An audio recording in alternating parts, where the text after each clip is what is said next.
की ओर अग्रसर होंगे। हाँ, तो आज हम स्टार्ट करने वाले हैं राजस्थान की हस्तकला के मोस्ट और इम्पोर्टेंट क्वेश्चन करने वाले हैं, जिसके अंतर्गत पहला क्वेश्चन रहने वाला है थेवा कला कहाँ की प्रसिद्ध है।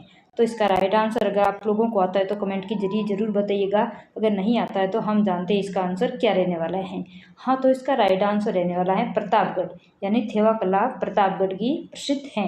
और इसके अंतर्गत थेवा कला मतलब हरे रंग का जो कांच होता है उस पर बारीकी से सोने की जो परत यानी कि सोने की जो परत यानी नक्काशी चढ़ाई जाती है उसे ही थेवा कला कहते हैं। और थेवा कला प्रतापगढ़ की प्रसिद्ध है और थेवा कला प्रतापगढ़ के जो सोनी परिवार हैं वही लोग करते हैं। और इसमें नाथूजी सोनी हैं, वो थेवा कला के लिए विश्व प्रसिद्ध है, नाथूजी सोनी।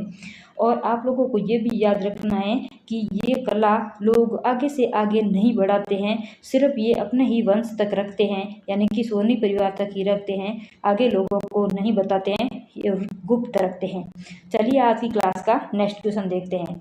आज की क्लास का नेक्स्ट क्वेश्चन रहने वाला है ब्लू पोएट्री का मुख्य केंद्र कौन सा है, यानी कि ब्लू पोएट्री है उसका मुख्य केंद्र कहाँ का है, यानी कहाँ का प्रसिद्ध है ब्लू पोएट्री।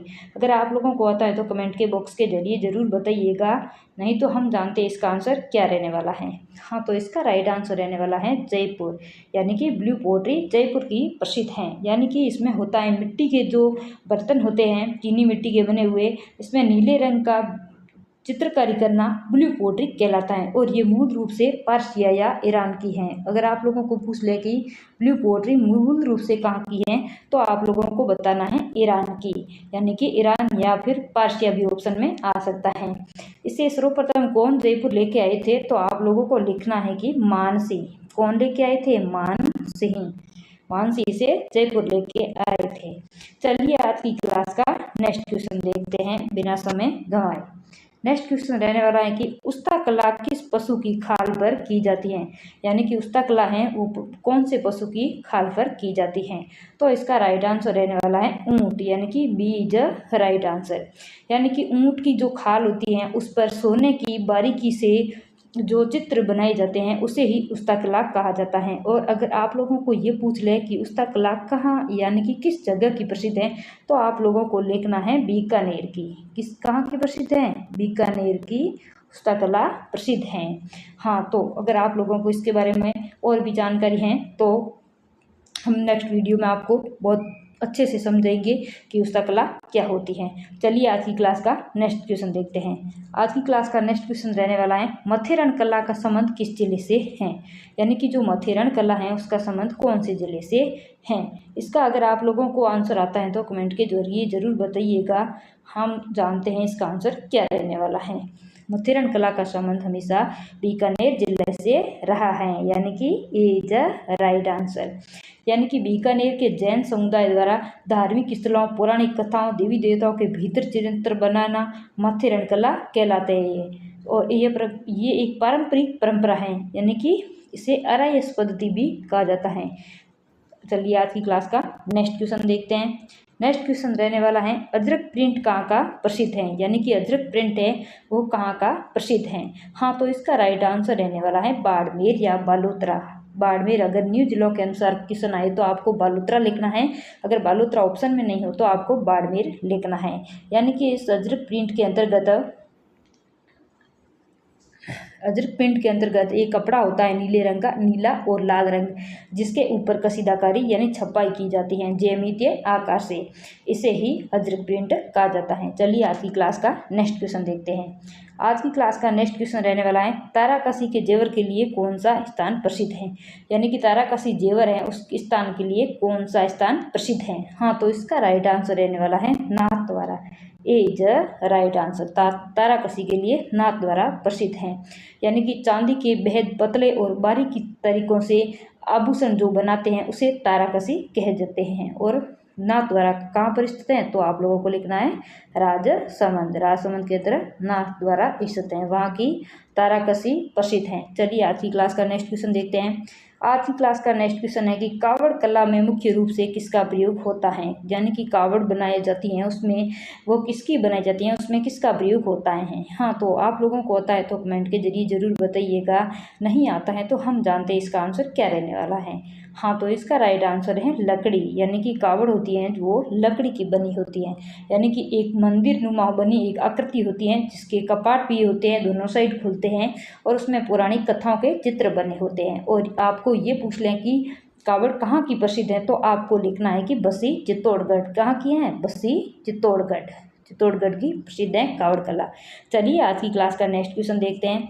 नेक्स्ट क्वेश्चन रहने वाला है कि मलमल के लिए कौन सा स्थान प्रसिद्ध है। मलमल है उसके लिए राजस्थान का कौन सा स्थान प्रसिद्ध है, तो इसका राइट आंसर रहने वाला है मथानिया जोधपुर। माँ से मलमल और माँ से मथानिया, इसी प्रकार भी आप याद रखने सकते हो ताकि कंपटीशन एग्जाम्स के अंतर्गत आप कन्फ्यूजन नहीं हो।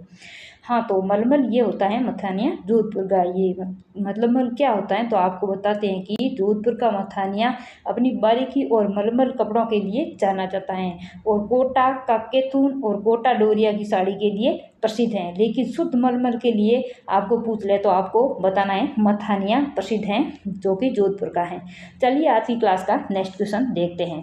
आज की क्लास का नेक्स्ट क्वेश्चन रहने वाला है बादला, यानी कि पानी का ठंडा बर्तन कहाँ बनाया जाता है।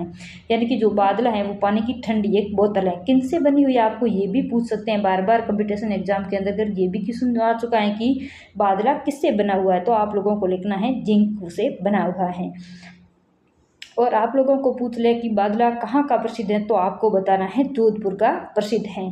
राइट आंसर है ए इज राइट आंसर। चलिए आज की क्लास का नेक्स्ट क्वेश्चन देखने वाले हैं। नेक्स्ट क्वेश्चन रहने वाला है ब्लैक पोट्री, यानी काली मिट्टी के जो बर्तन हैं वो कहाँ के प्रसिद्ध हैं, तो आप लोग इसका आंसर जरूर बताइए कमेंट के बॉक्स के जरिए। हाँ तो इसका राइट आंसर रहने वाला है कोटा। ब्लैक पोट्री कोटा की है। ब्लैक से क आता है अंतिम शब्द, और इसमें भी क आता है, इसी प्रकार आप याद रख सकते हैं। ब्लैक पोट्री कोटा की प्रसिद्ध है, यानी ब्लैक पोट्री कहाँ की प्रसिद्ध है? कोटा की। चलिए आज की क्लास का नेक्स्ट क्वेश्चन देखते हैं। नेक्स्ट क्वेश्चन रहने वाला है 11th नंबर। दाबू प्रिंट के लिए प्रसिद्ध अकोला गांव कहाँ है, यानी दाबू प्रिंट है उसके लिए प्रसिद्ध अकोला गांव किस जिले के अंतर्गत स्थित है। हाँ तो बताइए इसका आंसर क्या रहने वाला है। हाँ तो इसका राइट आंसर रहने वाला है चित्तौड़गढ़। ए इज राइट आंसर। दाबू प्रिंट चित्तौड़गढ़ की प्रसिद्ध है। अगर चित्तौड़गढ़ ऑप्शन के अंतर्गत नहीं हो तो आपको लिखना है अकोला, यानी कि अकोला स्थान है वहाँ की दाबू प्रिंट प्रसिद्ध है। चलिए आज की क्लास का नेक्स्ट क्वेश्चन देखते हैं। नेक्स्ट क्वेश्चन रहने वाला है लेटा गांव किस हस्तकला के लिए जाना जाता है, यानी कि लेटा गांव है वो राजस्थान की ऐसी कौन सी हस्तकला है उसके लिए जाना जाता है। हाँ तो इसका राइट आंसर रहने वाला है खेसले। B is right answer.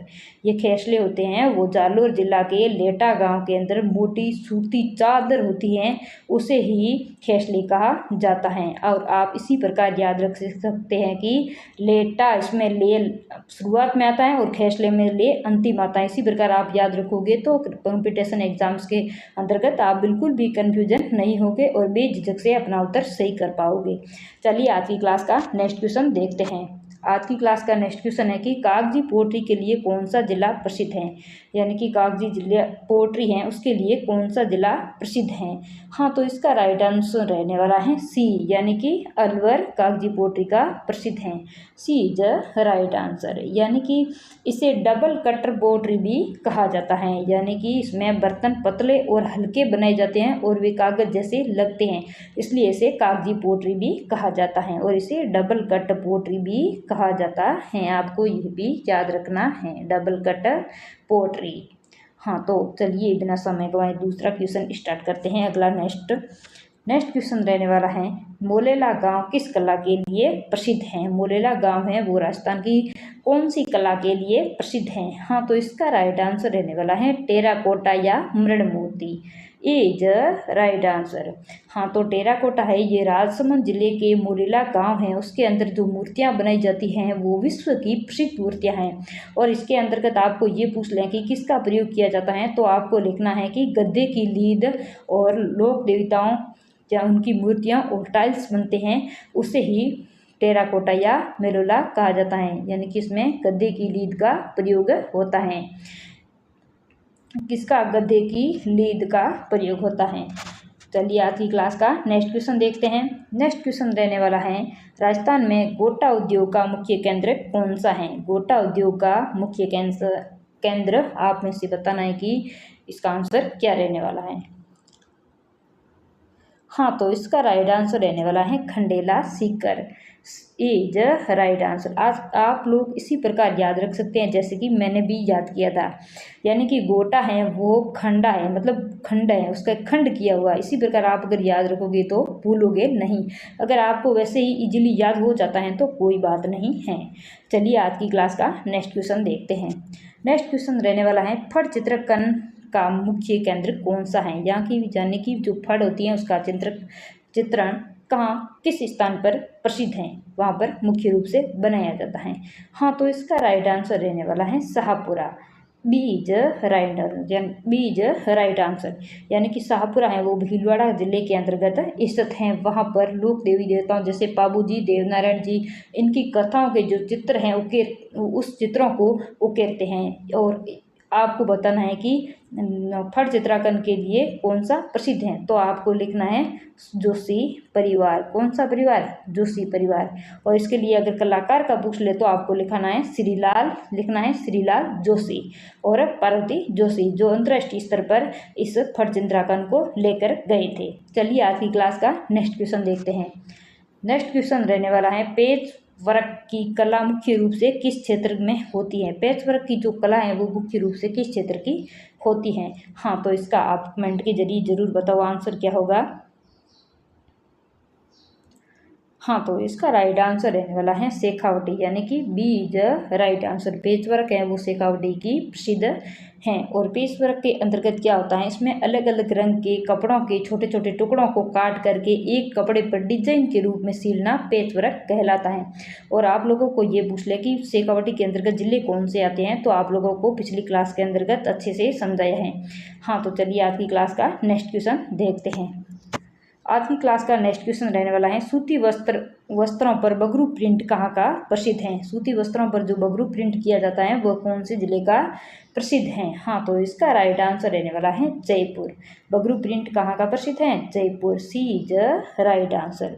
इसमें प्राकृतिक और वनस्पति रंग होते हैं, उनको मिला करके लकड़ी के ठप्पे से हाथ से छपाई की जाती है, यानी कि ये ज़्यादातर काले और मटियाली रंग के होते हैं। कैसे? काले और मटियाली रंग के होते हैं।